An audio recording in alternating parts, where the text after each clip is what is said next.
દારૂબંધીના લીરે લીરાના કિસ્સામાં એસએમસીની હાઈકોર્ટમાં કબૂલાત। સુરત સબ જેલમાં પહોંચેલો દારૂ કથિત નાશ કરાયેલા દારૂના જથ્થાનો ભાગ હોવાની વાત એસએમસીએ જણાવી। જવાબદાર સામે પગલાં લઈ 3 સપ્ટેમ્બર સુધીમાં જવાબ રજૂ કરવા હુકમ। નાશ થતા દારૂના જથ્થાની વિસ્તૃત તપાસના હાઈકોર્ટે આદેશ કર્યા। દારૂનો ખરેખર નાશ થયો છે કે નહીં તે મુદ્દે તપાસ કરવા એસએમસીને ટકોર કરી। સુરતમાં મેજિસ્ટ્રેટની હાજરીમાં પોલીસે જપ્ત દારૂનો માત્ર કાગળ પર જ નાશ કર્યો।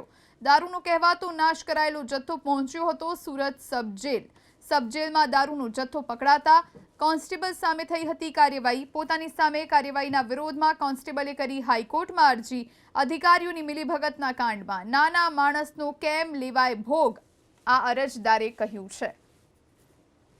દારૂબંધીના લીરે લીરાના કિસ્સામાં એસએમસીની હાઈકોર્ટમાં કબૂલાત।